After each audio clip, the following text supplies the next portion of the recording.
سوال یہ ہے کہ یہ جو شوال کے 6 روزے ہیں یہ کسی نے رکھنے کی نیت کی ہو لیکن اس کے رمضان کے کچھ روزے رہتے ہوں تو پہلے وہ رمضان کے روزے مکمل کرے گا یا یہ شوال کے روزے رکھ سکتا ہے؟ دیکھیں بات یہ ہے کہ جو رمضان کے روزے رہ گئے ہیں ان کی گنتی پوری کرنا ضروری ہے، لیکن وہ گنتی پوری کرنا شوال میں ضروری نہیں ہے۔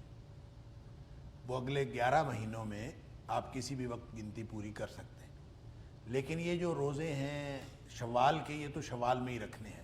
ثم اتبعوا ستا من شوال، یہ شوال کے مہینے میں آپ رکھیں گے تو ان کا وہ اجر ملے گا، وگرنہ یہ شوال سے نکل جائے گا تو وہ اجر جو نبی اکرم صلی اللہ علیہ وسلم نے فرمایا کانا کا صیام الدہر، وہ ایسے ہے جیسے اس نے ہمیشہ روزے رکھے، یہ پھر اس کو اجر نہیں ملے گا۔ لہٰذا بظاہر یہی محسوس ہوتا ہے کہ شوال کے روزے تو آپ نے شوال میں ہی رکھنے، البتہ جو رمضان کے روزے رہ گئے ہیں وہ آپ شوال میں اگر رکھ سکیں تو بہت بہتر ہے، رکھ لینے چاہیے وقت ضائع کیے بغیر۔ موت بھی سر پہ کھڑی ہے، کسی بھی وقت آ سکتی ہے، اس کے اندر تاریخ نہیں ڈالنی چاہیے۔ جب بھی آپ گنتی پوری کرنے کے قابل ہوں تو آپ کو روزے رکھ لینے چاہیے۔ تو بہتر یہی محسوس ہوتا ہے کہ وہ بھی روزے رکھ لیں اور شوال کے روزے بھی رکھ لیں۔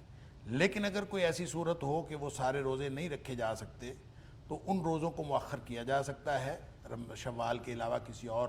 مہینے میں، لیکن شوال کے روزوں کو مؤخر نہیں کیا جا سکتا۔ ان کو آپ اگرچہ یہ نفل ہیں لیکن آپ اس کو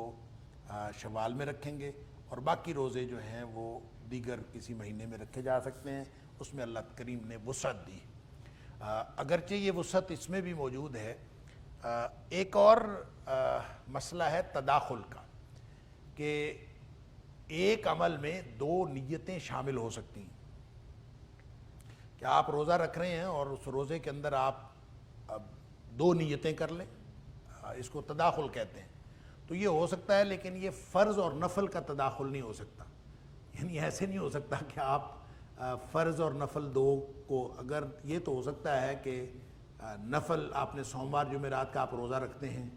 تو آپ سوموار جمعرات کا روزہ آپ رمضان میں یہ شوال میں روزے رکھیں، تو جو نبی پاک صلی اللہ علیہ وسلم سوموار جمعرات کا روزہ رکھتے تھے اس کی نیت بھی کر لیں کہ آپ ہمیشہ رکھتے ہوں، اور ساتھ آپ شوال کے ان روزوں کی نیت بھی کر لیں، یہ تو ہو سکتا ہے۔ یعنی 2 نفل کی نیتیں جو ہیں وہ